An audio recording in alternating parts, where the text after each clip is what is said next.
Hello बच्चों, महादेव। आज से मैं एक नई सीरीज शुरू कर रहा हूँ। अभी तक मैंने जितने वीडियो बनाए हैं वो शुरू में एरर्स पर थे, मीन्स यूनिट डायमेंशन के पूरे चैप्टर को कंप्राइज करते हुए थे। उसके बाद से मैंने मोशन इन स्ट्रेट लाइन पर जो पॉसिबल थ्योरीज हैं, जो फार्मूले हैं, जो अप्रोचेज हैं, उन पर मैंने मैक्सिमम सैंपल क्वेश्चन बनाए। तो एक वो पूरी सीरीज थी जिसमें मैंने काइनेमेटिक्स को और यूनिट डायमेंशन को कवर अप किया और ये मिलाकर काफ़ी वीडियोज हो गए थे। अब थोड़ा सा मैंने ट्रैक चेंज किया है और अभी फ़िलहाल मैं इलेक्ट्रोस्टैटिक्स पर, मीन्स जो 12th की शुरुआत है के चैप्टर्स पर वीडियो बनाना शुरू कर रहा हूँ।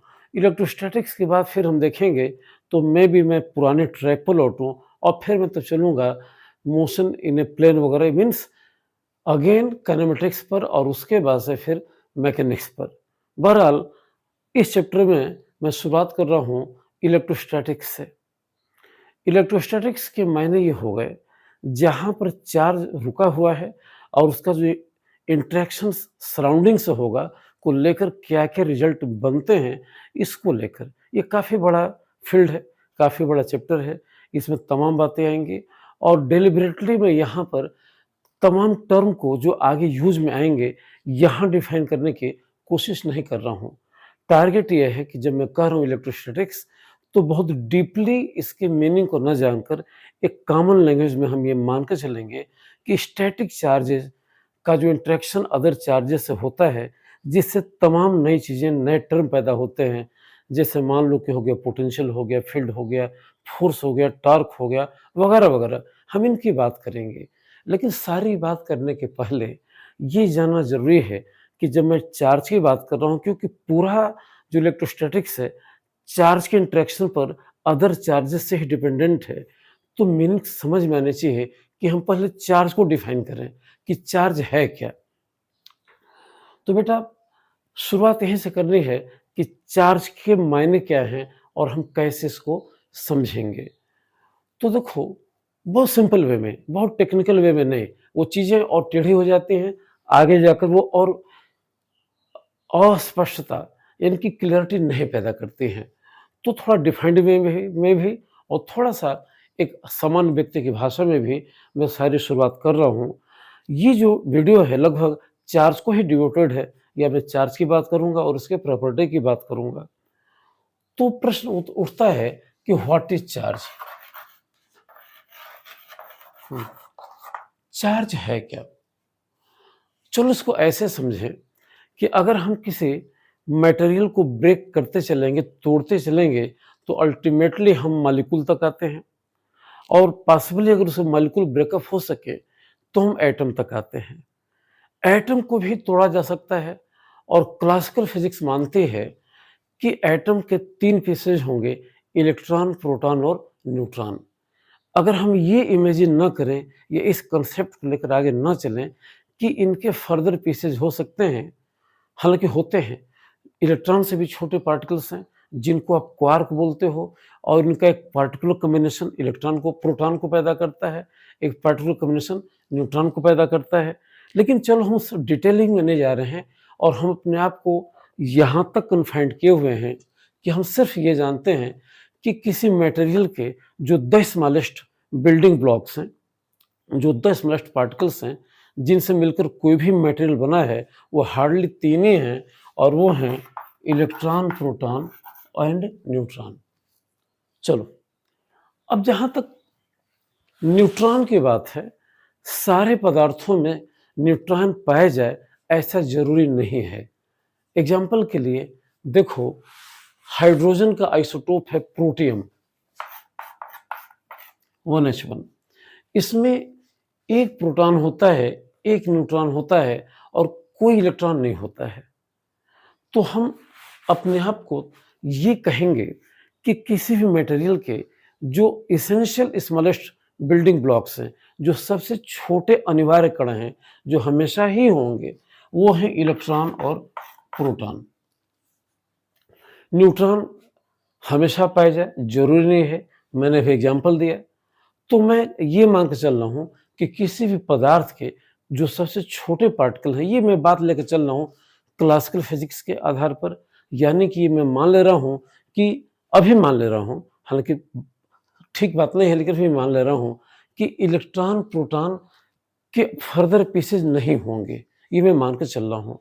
तो किसी भी पदार्थ के जो 10 स्मॉलेस्ट पार्टिकल्स होंगे जिनसे हर मटेरियल बना होगा, वो इलेक्ट्रॉन होंगे और प्रोटॉन होंगे। अब जहाँ तक चार्ज की बात है, चार्ज इन्हीं की एक प्रॉपर्टी है। Charge is the property of electron and proton. ये कैसी प्रॉपर्टी है? तो ये इसेंशियल प्रॉपर्टी है। इसेंशियल के मायने क्या है? जिनको बुक्स में, कुछ बुक्स में इंट्रिंसिक कहा जा रहा है। इंट्रिंसिक की मीनिंग वहाँ बहुत क्लियर नहीं है मेरे हिसाब से। मैं नया टर्म तो नहीं ले रहा हूँ, लेकिन ये टर्म ले रहा हूँ, इसेंशियल। तो चार्ज इलेक्ट्रॉन या प्रोटॉन की इसेंशियल प्रॉपर्टी है। बहरहाल इसेंशियल को समझाने के पहले ये समझूं कि प्रॉपर्टी क्या करती है, ठीक है? तो फोर्स लगाने की जो प्रॉपर्टी है इलेक्ट्रॉन प्रोटॉन की, वही चार्ज है। तो मैं एक तरह से कह सकता हूँ कि अगर चार्ज की बात करें तो किसी भी मटेरियल के जो सबसे 10 स्मॉलेस्ट पार्टिकल्स हैं, जो सबसे छोटे पार्टिकल्स हैं, उनकी फोर्स लगाने की जो इसेंशियल प्रॉपर्टी है, वही चार्ज है। एकदम आसान से भाषा में, सिंपल लैंग्वेज में, जो सबको समझ में आए। अब खास बात है कि इसेंशियल के मायने क्या है? तो देखो, ये मानते हैं कि प्रॉपर्टी 2 तरह की होती है, इसेंशियल और एक्सीडेंटल। अगर मैं एक एग्जांपल लूँ तो कहा जाए कि देखना, बोलना और चलना, फॉर एग्जांपल एक ह्यूमन बीइंग के लिए इसेंशियल प्रॉपर्टी नहीं है, ये एक्सीडेंटल प्रॉपर्टी है। जिनकी आँख नहीं होती है, वो भी ह्यूमन कहलाते हैं। जो गूंगे नहीं हैं, वो भी ह्यूमन कहलाते हैं। जिनके पैर नहीं हैं, वो भी ह्यूमन बीइंग कहलाते हैं। तो चलना, बोलना, देखना, ये आदमी की प्रॉपर्टी तो है, but this is not defining property of the human being, क्योंकि ये प्रॉपर्टी कभी आदमी में होती है और नहीं होती है, ये एक्सीडेंटल है, ये आदमी को डिफाइन नहीं करेगी। वही प्रॉपर्टी आदमी को डिफाइन करेगी जो आदमी में हमेशा पाई जाएगी। तो आदमी में जो प्रॉपर्टी हमेशा पाई जाएगी, वो हो जाएगा पावर ऑफ थिंकिंग, सोचने की शक्ति। अगर अंग्रेजी में बोलूं तो rationality, RATIONALITY, rationality, power of thinking. ऐसा कोई ह्यूमन बीइंग नहीं है जो न सोचता हो। तो जो नहीं सोच पाता है उसे ह्यूमन बीइंग मानते भी नहीं है। जैसे पागल है, तो पागल को मनुष्य नहीं मानते हैं, एक अलग कैटेगरी हो गई। या कोई डेड बॉडी है, पेड़ है, पौधे हैं, ये सोचते नहीं है, इसलिए ह्यूमन बीइंग नहीं है। तो power of thinking human being की एसेंशियल प्रॉपर्टी है, ये ह्यूमन बीइंग को डिफाइन करती है। वैसे ही जो चार्ज है, ये इलेक्ट्रॉन या प्रोटॉन की इसेंशियल प्रॉपर्टी है।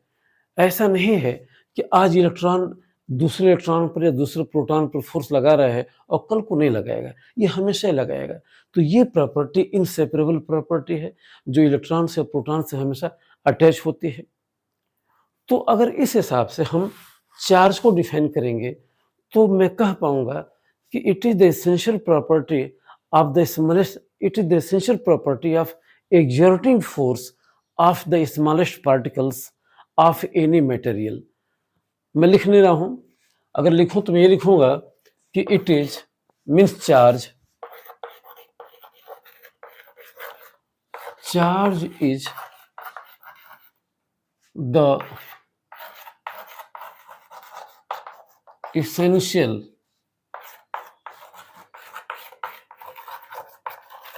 charge is the essential property of ERTING, exerting force of the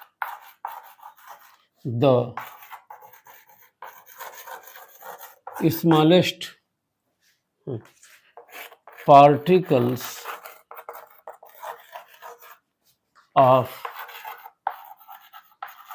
any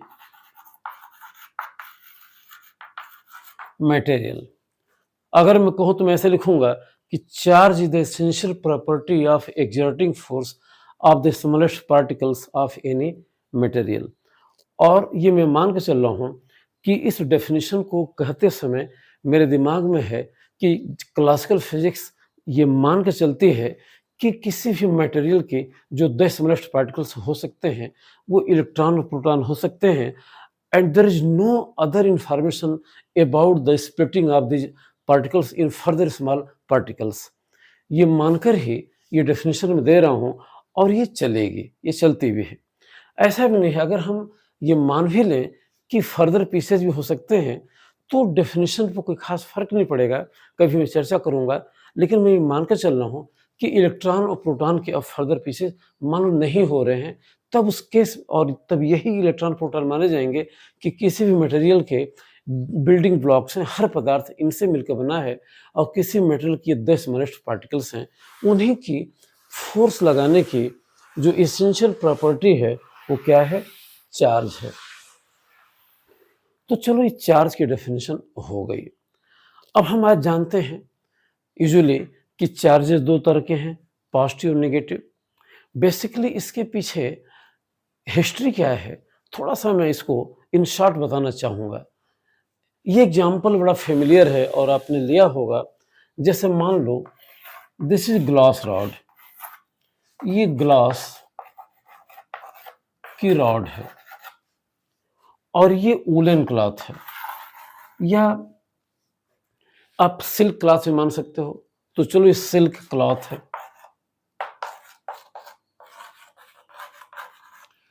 हमने इन दोनों को रब किया, रगड़ा आपस में, तो हम कहते हैं ये चार्ज्ड हो गए।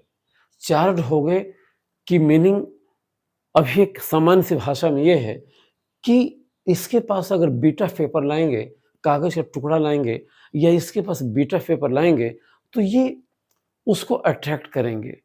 इनके भीतर एक प्रॉपर्टी पैदा हो जाएगी फ़ोर्स लगाने की।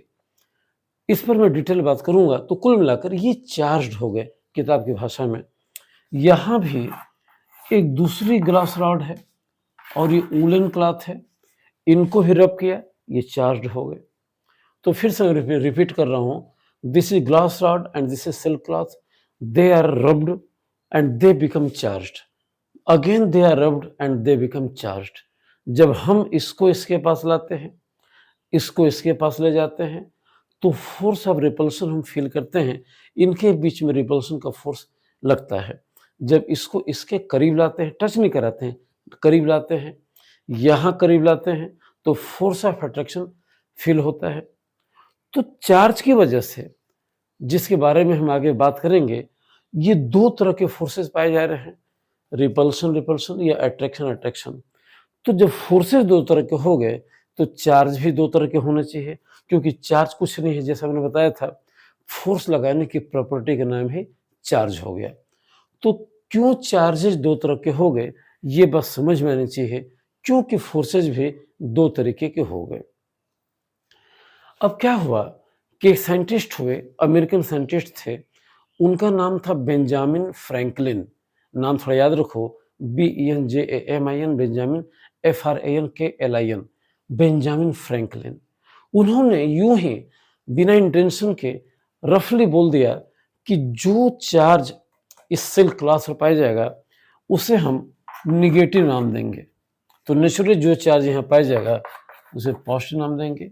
ये जो नेमिंग ऑफ चार्ज है, ये किसी इंटेंशन से नहीं की गई, डेलिबरेटली रैंडमली यूं ही कर दी गई। ये कुछ वैसा ही था, इसके पीछे बहुत बड़ी लॉजिक भी नहीं थी। कुछ ऐसा था जैसे मान लो कि हम लोग के यहाँ किसी की 2 संतानें हुई, किसी के 2 बच्चे हुए, तो नाम रखने की एक खास परिपाटी होती है। हम ज़रा रिदमिक वे में नाम रखते हैं। अगर किसी एक बच्चे का नाम सोनू रखा, बड़े वाले का नाम, तो दूसरे का नाम मोनू रखेंगे। जस्ट पैटर्न समझो कि कुछ वैसा ही था कि बेंजामिन फ्रैंकलिन ने कहा कि सिल्क क्लॉथ पर जो चार्ज पाया जाएगा, उसे हम माइनस कहेंगे। तो नेचुरली जो अदर तरह के रॉड पर चार्ज पाया जाएगा, उसे हम प्लस कहेंगे। बाद में जब इलेक्ट्रॉन वगैरह के बारे में डिटेल जानकारी हुई, तो देखा गया कि इस पर तो इलेक्ट्रॉन्स पाए जा रहे हैं, वूलन क्लॉथ पर रबिंग की वजह से इलेक्ट्रॉन्स पाए जा रहे हैं। तो कन्वेंशन हो गया कि हम इलेक्ट्रॉन के चार्ज को नेगेटिव कहेंगे। तो जो दूसरे तरह के चार्ज होंगे, जो किसी और वजह से इलेक्ट्रॉन की डिफिशियंसी से पैदा हो जा रहे हैं, जो आयंस टाइप के हैं, इनको हम क्या बोलेंगे? पॉजिटिव बोलेंगे।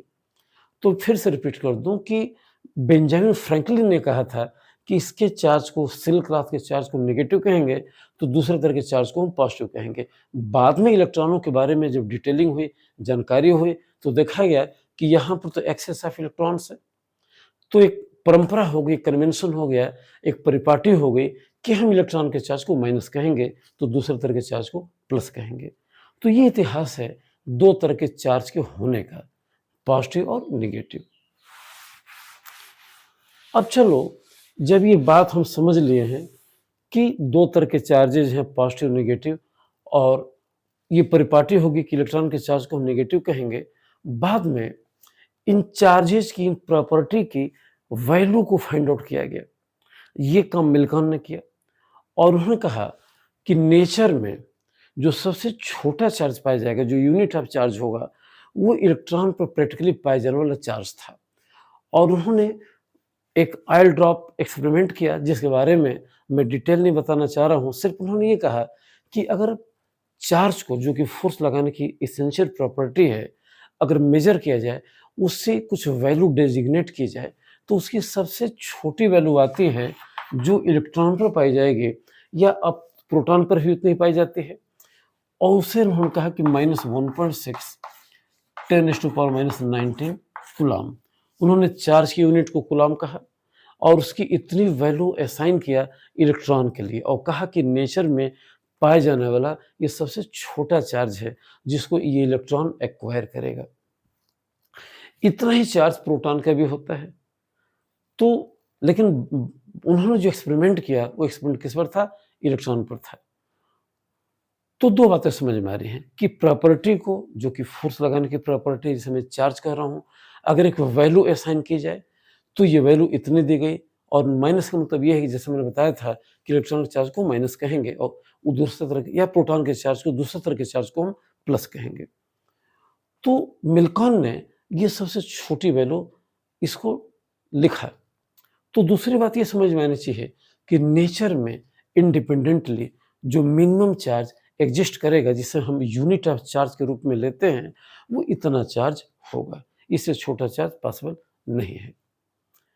अब देखो, खास बात क्या है कि जिन चार्जेस की हम बात कर रहे हैं, जो अभी मैं बात कर रहा हूँ, इनकी कुछ और भी कैरेक्टरिस्टिक्स हैं, कुछ और भी विशेषताएं हैं, जिनको हम प्रॉपर्टी ऑफ चार्जेज कह सकते हैं। हालांकि चार्ज अपने आप में एक प्रॉपर्टी है, वो एडजेक्टिव है, नाउन नहीं है।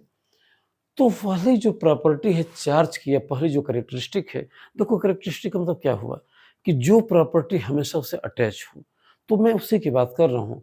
तो जो चार्ज की पहली प्रॉपर्टी है वो है, मैं लिख रहा हूँ, क्वांटाइजेशन ऑफ चार्जेज, QUANTISATION,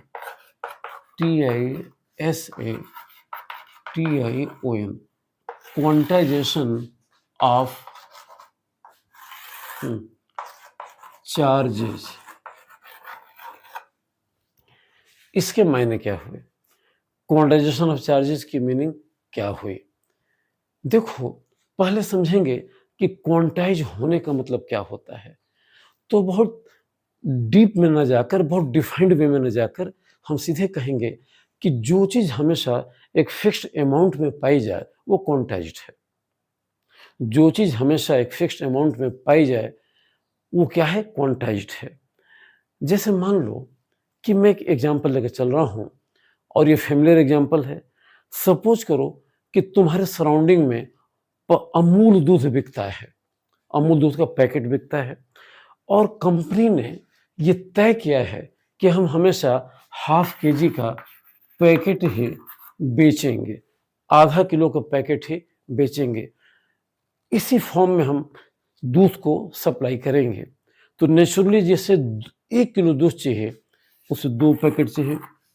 जिसे 1.5 किलो दूध चाहिए, उसे 3 पैकेट चाहिए। लेकिन कोई कहे कि नहीं, हमें भाई 1 पाव दूध चाहिए, 250 ग्राम दूध चाहिए, तो नहीं मिलेगा, क्योंकि दूध हमेशा मिनिमम ½ kg के अमाउंट में ही मिल रहा है। तो दूध की कोई भी जो डिजायर्ड अमाउंट है, जो आप बाई कर सकते हो, वो क्या होगी? ½ किलो का 1 गुना होगी, 2 गुना होगी, 3 गुना होगी, 4 गुना होगी, 2.5 गुना नहीं होगी।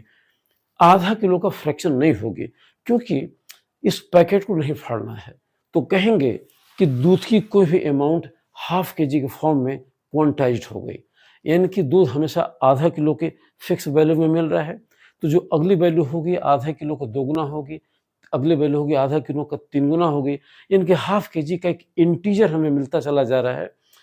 1, 2, 3, 4, 5 है, ये काउंटिंग नंबर है, ये इंटीजर्स हैं, तो ये हाफ के जी के अमाउंट को, बड़ी अमाउंट को बता रहे हैं। जस्ट यही बात यहाँ भी है। नेचर में जो मिनिमम बेसिक चार्ज है वो इलेक्ट्रॉन का चार्ज है, और अगर ये मैं मानकर चलूं कि फर्दर इलेक्ट्रॉन के पीसेज नहीं होंगे, अगर मैं मान लूं, तो इस प्रॉपर्टी की भी इससे भी छोटी वैल्यू नहीं मिलेगी, इसके पीसेज नहीं होंगे, क्योंकि जो अगला चार्ज होगा वो 2 इलेक्ट्रॉन का चार्ज होगा, जो अगला चार्ज होगा 3 इलेक्ट्रॉन का चार्ज होगा, जो और बड़ा चार्ज होगा 4 इलेक्ट्रॉन का चार्ज होगा। चूंकि 1.5 इलेक्ट्रॉन होंगे नहीं, तो चार्ज की जो मिनिमम वैल्यू है, जो 1.6 10⁻19 है, उसके भी फ्रैक्शन नहीं होंगे। तो हम कहेंगे कि नेचर का जो कोई भी चार्ज जो है, नेचर में पाए जाने वाले मिनिमम चार्ज का इंटीग्रल मल्टीपल है। आसान सी भाषा में, any charge is the integral multiple of minimum charge found in nature, and minimum charge is of an electron. So any charge, what do we require? If we write it as q, it will be n into e, where n is a counting number, this is 1 2 3 dash dash, and e is charge of an electron, charge of an electron.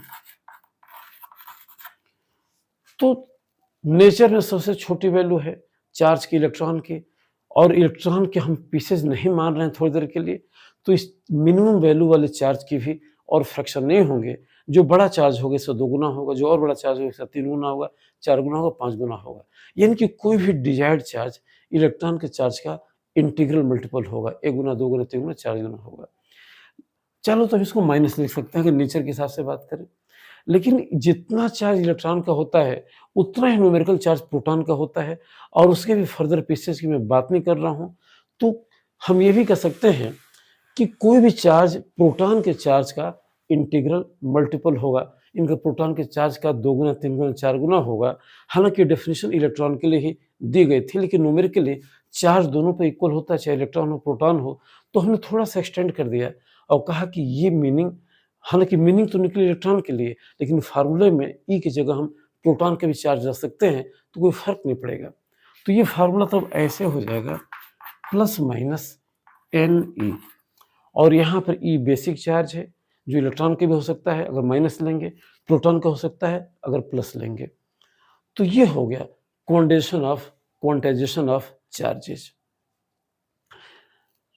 देखो, practical life में हम electron से बड़े charge को encounter करते हैं। अगर मैं 1 कूलम चार्ज की बात करूं तो ये लगभग 6.25 10⁻18 इलेक्ट्रॉनों के चार्ज के बराबर होगा। मैं फिर से बात को दोहरा रहा हूं, इतने इलेक्ट्रॉन मिलकर 1 कूलम चार्ज को पैदा करेंगे। तो दिक्कत क्या है कि जो इलेक्ट्रॉन का चार्ज है बहुत कम है, इतना कूलम है। इतने कूलम चार्ज को, इतने इलेक्ट्रॉनों के चार्ज को प्रैक्टिकली काउंट करना, काउंटिंग करके 1 2 3 4 प्रैक्टिकली पॉसिबल नहीं है। चलो अगर मैं इसको मिटा भी देता हूं, मैं 10⁻18 की बात करता हूं, तो इतने इलेक्ट्रॉनों की काउंटिंग एक आम व्यक्ति के लिए एक खास तरीके से ये संभव नहीं है। मीनिंग ये निकले कि चार्ज अलग अलग तो होता है, पॉइंट चार्ज इतने मिनिमम चार्ज के फॉर्म में पाया जाता है, अगला चार्ज इससे 2 गुना होगा, 3 गुना, 4 गुना होगा, लेकिन इतने इलेक्ट्रॉन के चार्ज को प्रैक्टिकली काउंट करना हो, इतने इलेक्ट्रॉन किसी सरफेस से फैले हों और उनके चार्ज को इस हिसाब से काउंट करना हो कि इस एक इलेक्ट्रॉन पर इतना चार्ज, दूसरे पर इतना चार्ज, तीसरे पर इतना चार्ज, तो इतने इलेक्ट्रॉन को काउंट करना थोड़ा मुश्किल काम होगा। तो वहाँ पर जो कंडेंसेशन की थ्योरी है वो थोड़ी इग्नोर सी हो जाती है, गलत तो नहीं होती है, इग्नोर सी हो जाती है। मैं आसान से भाषा में कहना चाह रहा हूँ, ज़रा समझो। मान लो हम जानते हैं कि हर लाइन, कोई भी स्ट्रेट लाइन अगर मैं ड्रा कर रहा हूँ या कैसी भी लाइन में ड्रा कर रहा हूँ, वो पॉइंट चार्ज के असेंबली से मिलकर बनी है। ये तमाम पॉइंट्स मिलकर एक लाइन बनाते हैं, हम बोलते हैं ये लाइन है। लेकिन इस लाइन को दूर से देखो तो दूर से व्यू करने पर इनके जो अलग-अलग पॉइंट्स हैं, ये दिखते नहीं हैं। जिस लाइन को ऐसे डिसकंटिन्यूअस टाइप में होना चाहिए, क्योंकि अलग-अलग पॉइंट से मिलकर बनी है, वो लाइन दूर से हमें कंटिन्यूअस दिखती है। तो ऐसा थोड़ी ना है कि हम ये कह देंगे कि ये लाइन पॉइंट से मिलकर नहीं बनी होगी। ये लाइन तो तमाम छोटे-छोटे बिंदु से मिलकर बनी होगी। लेकिन ये बिंदु थोड़ी दूर से या सडनली एक ग्लेंस में नहीं दिखाई देंगे, बल्कि हमें पूरी लाइन दिखाई देगी। इनकी जो डिस्क्रीटनेस है, जो अलग-अलग दिखने की जो टेंडेंसी है, जो प्रॉपर्टी है, थोड़ी देर के लिए हम जब इस लाइन को देखते हैं, तो ये गायब से हो जाती है। हमें लाइन कंटीन्यूअस दिखाई देती है। लगता है कि हम लगातार एक लाइन खींच दिए हैं, जिसमें पॉइंट चार्ज का कोई एक्जिस्टेंस हमें व्यू होता नहीं है, जबकि ये लाइन ऐसे पॉइंट चार्ज से मिलकर बनी है। तो यही मैं कहना चाह रहा हूँ कि जो quantisation of charge as a theory तो ठीक है। जैसा मैंने बताया कि कोई भी जो चार्ज होगा, वो नेचर में पाए जाने वाले मिनिमम चार्ज का इंटीग्रल मल्टीपल होगा। इलेक्ट्रॉन या नेचर का चार्ज इलेक्ट्रॉन का चार्ज है जो मिनिमम चार्ज है, तो कोई चार्ज उस चार्ज का 2 गुना, 3 गुना, 4 गुना होगा, या प्रोटॉन के चार्ज का 2 गुना, 3 गुना, 4 गुना होगा। लेकिन प्रैक्टिकल लाइफ में किसी सरफेस पर जब हम चार्ज को काउंट करना चाहते हैं, तो charge a number of electrons या number of positive, a large number of positive particle से मिलकर बना होता है। इस लेवल पर उन सारे पार्टिकल को काउंट करना मुश्किल काम होता है, और हम वहाँ इंटीग्रेशन का सहारा लेते हैं और मान लेते हैं कि चार्ज कंटिन्यूअसली फैला हुआ है। जो उनका कंडीशन है, वो थोड़ा-सा धुंधला या इग्नोर हो जाता है। लेकिन ये प्रैक्टिकल पर्पज़ की बातें हैं। एज़ ए थ्योरी तो चार्ज क्वांटाइज्ड है ही। तो ये हमने बता दिया कि चार्ज की जो पहली प्रॉपर्टी है, वो है क्वांटाइजेशन ऑफ चार्जेज। अब देखो, जो चार्ज की दूसरी प्रॉपर्टी है, वो है एडिटिविटी। Additivity of charges. देखो, खास बात क्या है बेटा, कि चार्ज एक स्केलर क्वांटिटी है। जैसे तुम्हारी स्पीड है, ठीक है, जैसे डिस्टेंस है, जस्ट लाइक चार्ज एक स्केलर क्वांटिटी है, और हमने उसे साइन दे दिया है पॉजिटिव नेगेटिव का। वेक्टर है नहीं, इसमें दिशा की हम बात नहीं करते हैं। तो किसी सरफेस पर जब टोटल चार्ज को काउंट करना होता है, तो हम देखते हैं कि इस पर कितने नेगेटिव चार्जेज हैं, कितने पॉजिटिव चार्जेज हैं। सारे नेगेटिव को हमने एक साथ रखा, काउंट कर लिया, और सारे पॉजिटिव को एक साथ रखा, काउंट कर लिया। मान लो सारे नेगेटिव मिलकर -10 कूलम हो गए, और सारे पॉजिटिव मिलकर +7 कूलम हो गए। अब टोटल चार्ज के लिए हम इनको ऐड कर देते हैं, तो एडिशन साइन के हिसाब से होगा, तो सरफेस पर जो टोटल चार्ज पाया जाएगा -3 कूलम हो जाएगा। लेकिन ये जो घटना हम करते हैं, ये घटना कहाँ की जाती है? इस तरह की अप्रोच कहाँ होती है? जहाँ पर अलजेब्रा के नंबर्स को काउंट करना है। जैसे किसी लिखा हो -3 +4 +2 -1। अगर हमें काउंट करना हो, तो हम -7 को -1 को एक साथ लिखते हैं, तो हो गया -8। 4 + 2 को एक साथ लिखते हैं, 6 हो गया। फिर इनको लिखते हैं, -2 हो गया। तो जैसे हम अलजेब्रा के नंबर को साइन के हिसाब से ऐड करते हैं, वैसे ही हम किसी बॉडी पर पाए जाने वाले सारे चार्जेस को भी साइन के हिसाब से ऐड करते हैं। सारे नेगेटिव को एक साथ काउंट किया, सारे पॉजिटिव को एक साथ काउंट किया, फिर उनको काउंट कर लिया, ऐड कर दिया साइन के साथ, तो टोटल चार्ज निकल गया, जस्ट लाइक अलजेब्रिक नंबर्स। तो हम कह सकते हैं कि चार्जेज ऑन ए सरफेस, ध्यान से सुनना, charges on a surface are added like algebraic numbers. और ये परमिशन कहाँ से मिली, ये अप्रोच कहाँ से आई? तो ये अप्रोच इस बात से आई कि चार्जेस का नेचर 2 है, डिफरेंट है, जिसको हमने पॉजिटिव नेगेटिव साइन दिया, और चार्जेज स्केलर हैं। तो स्केलर क्वांटिटी को हम विदाउट डायरेक्शन सिर्फ साइन के हिसाब से हम ऐड कर सकते हैं। और बेसिकली अगर हम और डीप चलें, तो ये बात यहाँ से पता चली, जैसे फॉर एग्जांपल मैं सोडियम एटम की बात कर रहा हूँ, तो सोडियम एटम में 11 प्रोटॉन हैं, 11 इलेक्ट्रॉन हैं। इनका चार्ज नेगेटिव है, इनका चार्ज पॉजिटिव है, मिलकर चार्ज क्या है, 0 है। एक इलेक्ट्रॉन निकाल दें तो 10 ही इलेक्ट्रॉन बचेंगे, एक प्रोटॉन और 11 प्रोटॉन होगा, तो जो बच जाएगा सोडियम आयन कहलाएगा, जिससे प्लस चार्ज है। इलेक्ट्रॉन जहाँ चला गया वो वहाँ पर नेगेटिव चार्ज होगा। तो तुमने देखा कि चार्जेस किसी एटम पर क्या है, टोटल चार्ज क्या है, 0 है, और इलेक्ट्रॉन के शिफ्टिंग से चार्जेस अपीयर होते हैं। यहाँ से ही कंसेप्ट आया एडिटिविटी ऑफ चार्जेस का, कि हम ये मानकर चल रहे थे शुरू में कि चार्ज 0 नहीं है, नेट चार्ज 0 है। नेट चार्ज तभी 0 होगा कि अगर चार्जेज अपोजिट नेचर के हैं तो उनके वैल्यू भी बराबर होने चाहिए। बहरहाल इस बात को रिवर्स ऑर्डर में न समझकर केवल इतना समझ लो, जैसा हमने रिपीट किया, कि चार्जेज को हमने स्केलर माना और दो नेचर के चार्जेज हो गए, तो साइन दे दिया पॉजिटिव नेगेटिव। टोटल चार्ज के लिए अलजेब्रा के नंबर की तरह उस साइन के हिसाब से चार्जेस को हमने ऐड या सब्ट्रैक्ट कर दिया। तो चार्ज की दूसरी प्रॉपर्टी हो गई एडिटिविटी ऑफ चार्जेस।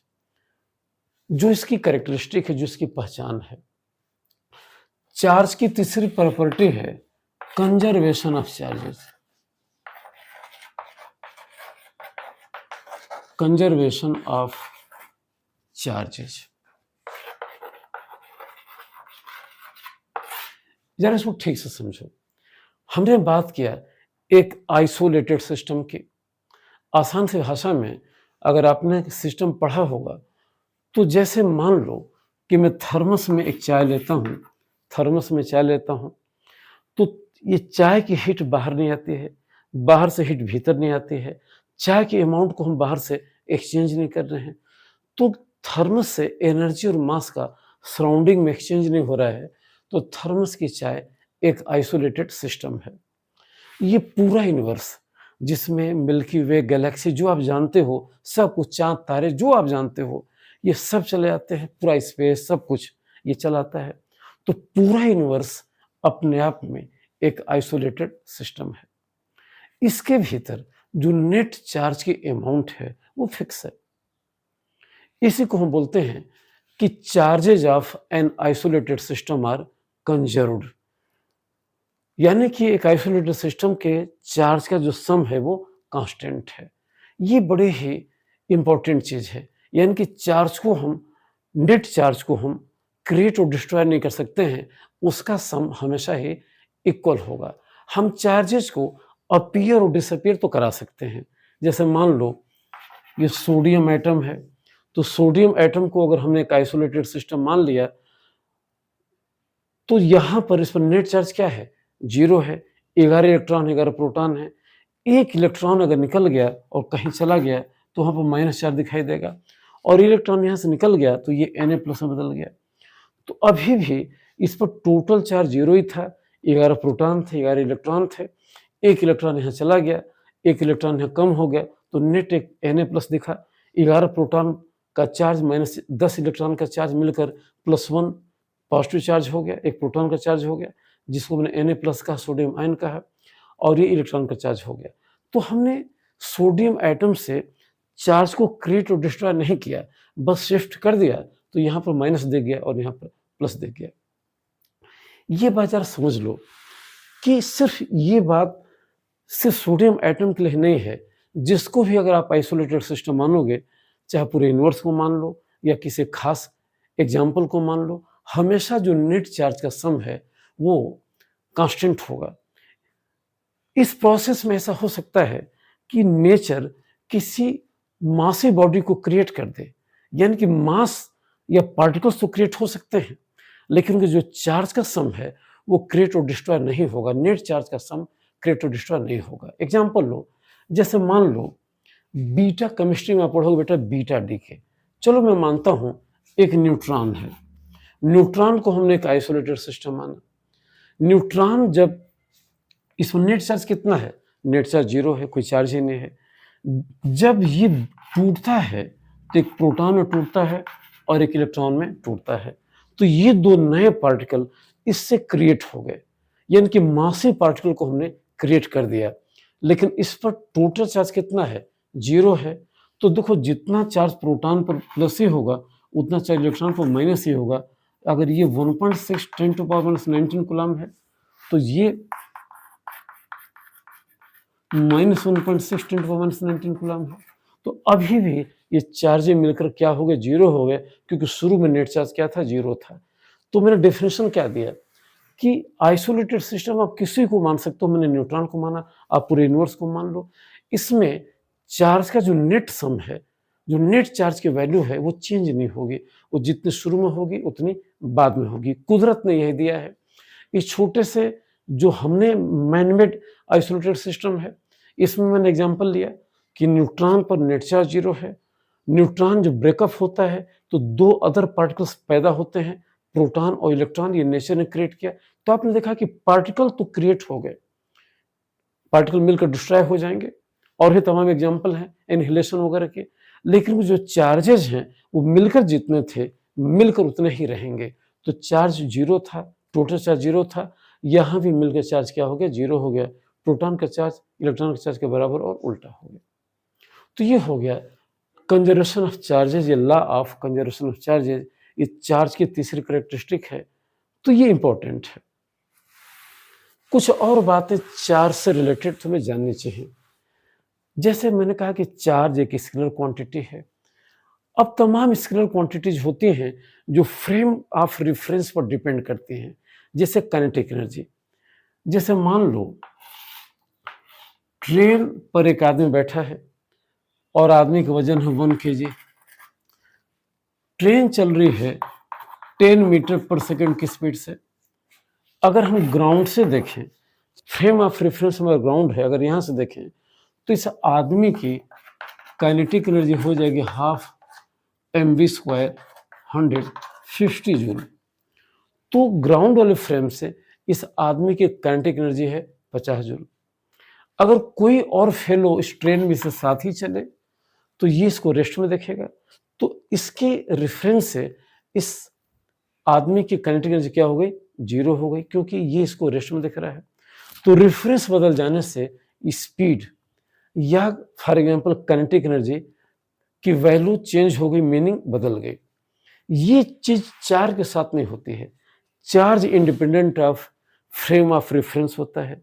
चाहे किसी चार्ज बॉडी को हम रोटेशनल मोशन में देखें, स्ट्रेट लाइन मोशन में देखें, किसी भी रेफरेंस से देखें, इनर्शियल फ्रेम से देखें, नॉन इनर्शियल फ्रेम से देखें, जो आप पढ़ोगे मैकेनिक्स में ये फ्रेम के बारे में, आसान से भाषा में एक्सलरेट होकर देखें, कांस्टेंट स्पीड से देखें, कैसे भी हम व्यू करें, चार्ज की वैल्यू इन टाइम चेंज नहीं होती है।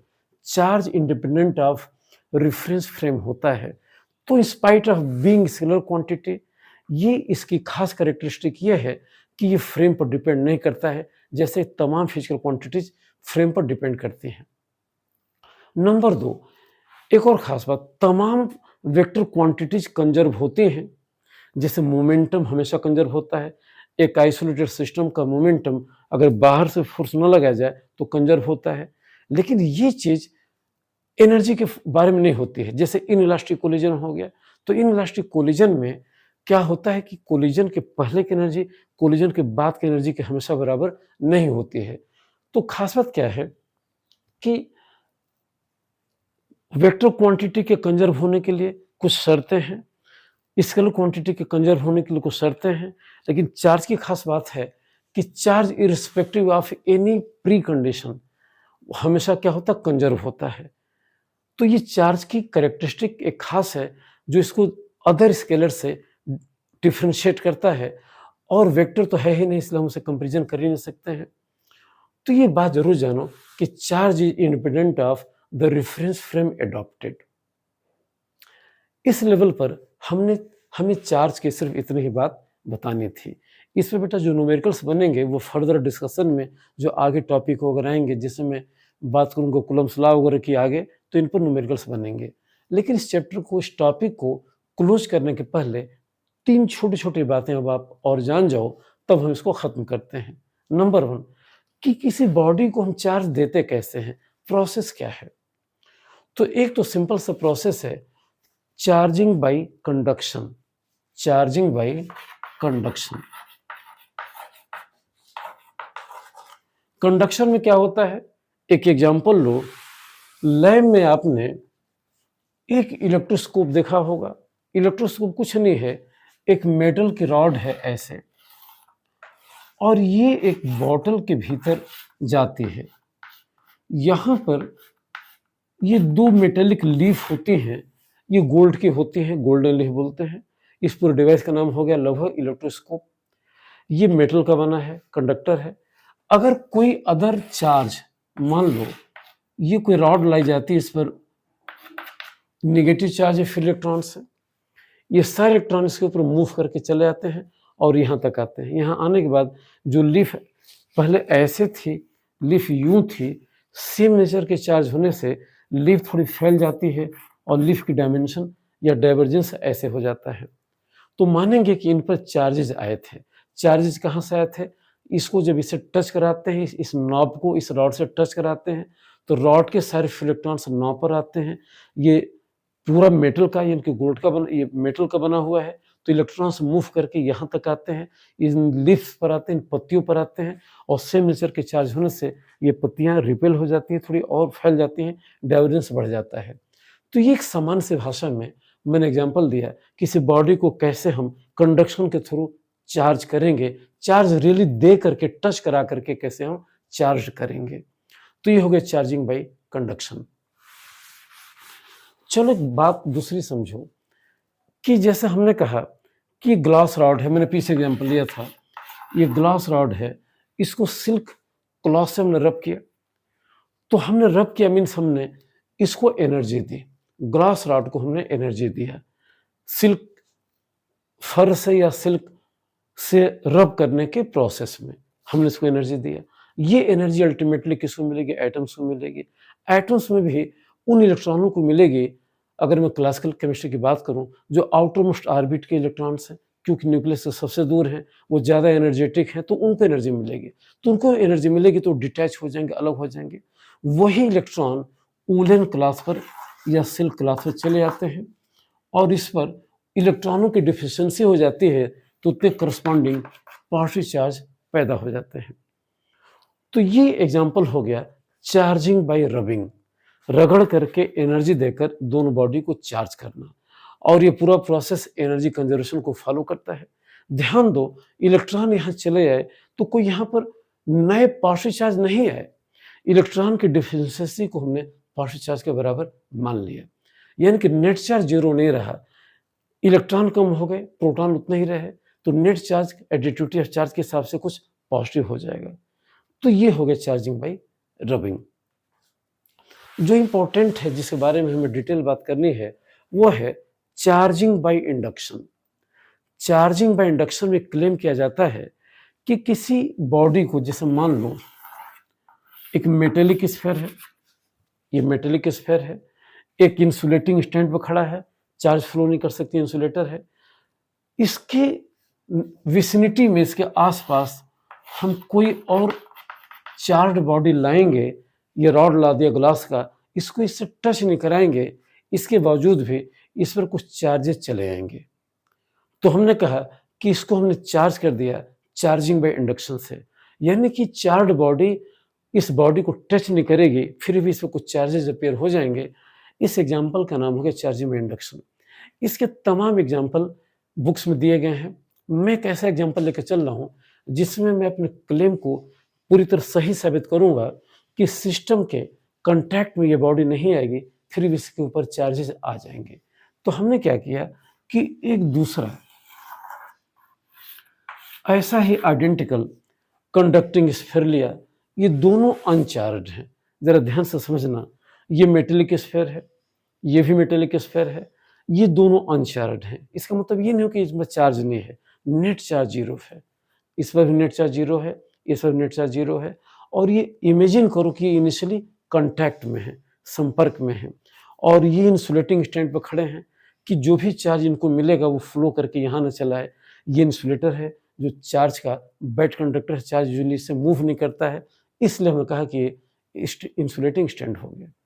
अब जरा समझो, इसके क्लोजर में, नज़दीक में हम एक ग्लास रॉड लाते हैं या कोई रॉड लाते हैं, मान लो जिस पर पॉजिटिव चार्ज दिख रहा है। अब क्या होगा, इनके भीतर जो फ्री इलेक्ट्रॉन्स हैं, अब तो कोई बार बार बात आती है फ्री इलेक्ट्रॉन, इसका मतलब क्या हुआ? अगर मैं सोडियम एटम की बात करूं, वो भी मेटल है, तो समझो कि सोडियम एटम का इलेक्ट्रॉनिक कन्फिग्रेशन हो गया 281, ये जो इलेक्ट्रॉन है, ये आउटर मोस्ट ऑर्बिट के इलेक्ट्रॉन है। ये रूम टेम्परेचर पर उसके एनर्जी से ऑलरेडी अपने ऑर्बिट से निकल जाता है। तो जब निकल जाता है तो जो बचता है वो Na+ हो जाता है। ये इलेक्ट्रॉन निकलने के बाद पूरे सरफेस पर इससे हल्का सा बाउंड होकर, लूजली बाउंड होकर पड़ा रहता है। यानी कि इससे कंप्लीटली डिटैच नहीं होता है। इस ऑर्बिट से तो डिटैच हो जाता है, लेकिन इस करस्पॉन्डिंग आयन से हल्का सा इलेक्ट्रोस्टैटिक फोर्स से जो आगे हम बात करेंगे लूजली बाउंड होता है। अब जरा सी एनर्जी जरूरत होती है, अलग भी हो जाता है। तो ऐसे इलेक्ट्रॉन को जो ऑर्बिट से तो डिटैच हैं लेकिन करस्पॉन्डिंग आयन से लूजली बाउंड है, हल्के से बंधे हुए हैं, they are called free electrons. तो ऐसे ही तमाम फ्री इलेक्ट्रॉन्स इन दोनों स्फीयर्स में होंगे। जब रॉड लाते हैं तो इस पर पॉजिटिव चार्ज है, इनके जो फ्री इलेक्ट्रॉन्स हैं जिन पर नेगेटिव चार्ज है वो इसके मैक्सिमम क्लोजर आते हैं। तो मैक्सिमम क्लोजर आएंगे तो यहाँ तक आएंगे, उड़कर तो आएंगे नहीं, हवा में इतनी ताकत नहीं है। तो इसके प्रेजेंस से इसके फ्री इलेक्ट्रॉन्स यहाँ चले आए। अब जहाँ से फ्री इलेक्ट्रॉन्स निकले वो करस्पॉन्डिंग आयन में बदल गया।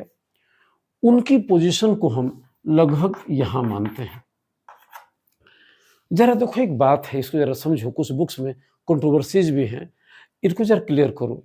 जब मैं कह रहा हूँ कि यहाँ फ्री इलेक्ट्रॉन्स आते हैं तो इसके भी हो सकते हैं, इसके भी हो सकते हैं, दोनों के हो सकते हैं, लेकिन हमने सिर्फ पॉजिटिव आयंस की पोजीशन यहाँ बनाया।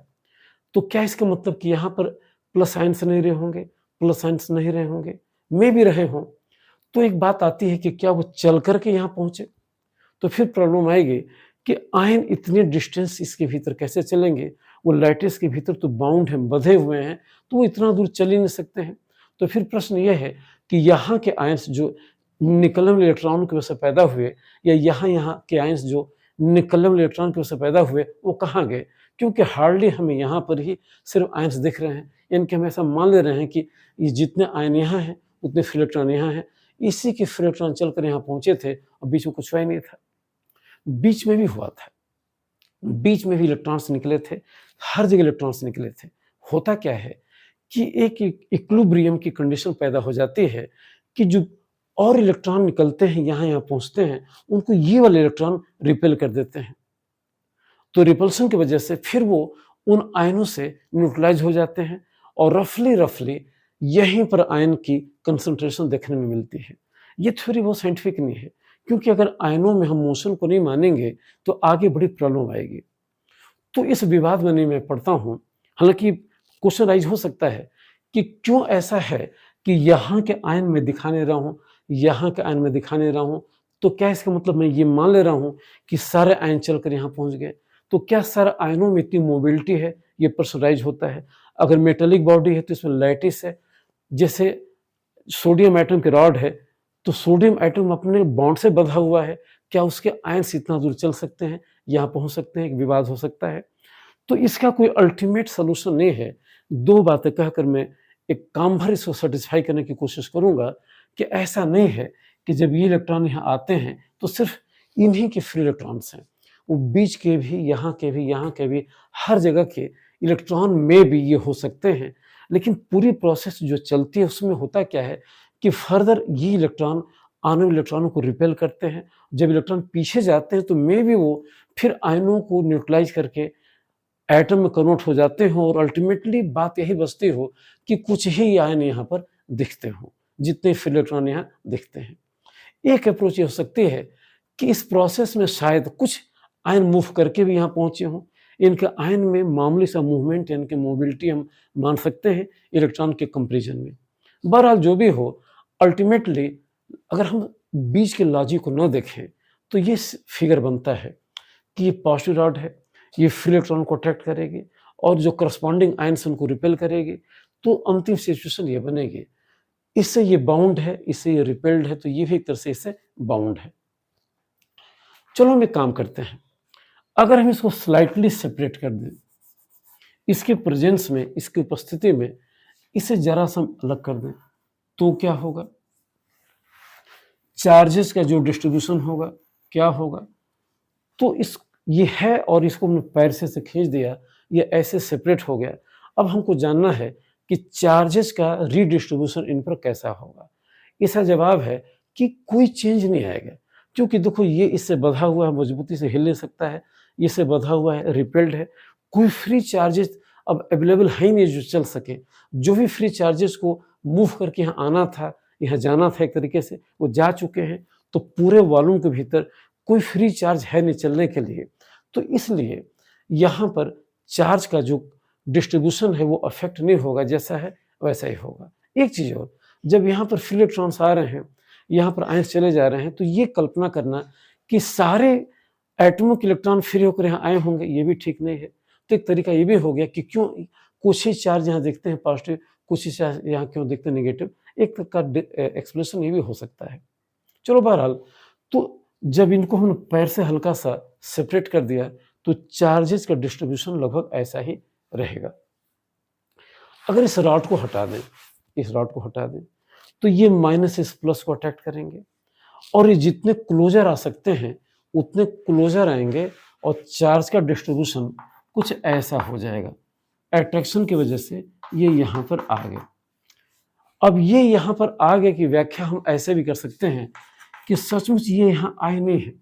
बेसिकली क्या है कि जब ये इलेक्ट्रॉन यहाँ आए, जब ये इलेक्ट्रॉन यहाँ आए तो इन्होंने यहाँ के इलेक्ट्रॉनों पर, फ्री इलेक्ट्रॉनों पर रिपल्शन का फोर्स लगाया। ये इलेक्ट्रॉन दूर होकर यहाँ पहुँच गए और उन्होंने Na+ को, जो आयंस हैं, इनको न्यूट्रलाइज किया और जब इलेक्ट्रॉन यहाँ से गए तो यहाँ पर उतने पॉजिटिव आयन दिख गए। एक ये व्याख्या हो सकती है। इस व्याख्या में भी कमी है, इस पर कभी इन फ्यूचर में बात करूँगा।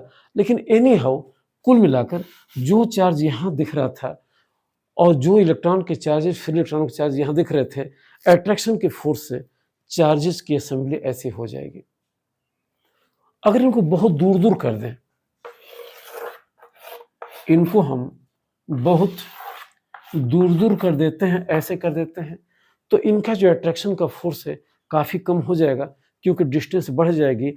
अब ये सेम नेचर के चार्ज हैं, अपने आप को रिपल्शन की वजह से पूरे सरफेस पर यूनिफॉर्मली डिस्ट्रीब्यूट करेंगे और यही मैकेनिज्म यहाँ आएगी दूसरे थोड़ा लॉजिक से, लेकिन यहाँ भी पूरे सरफेस पर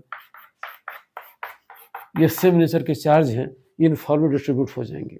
कब? जब इनको हम काफ़ी दूर ले गए, जब इनके ऊपर कोई इफेक्टिव इम्पैक्ट नहीं है।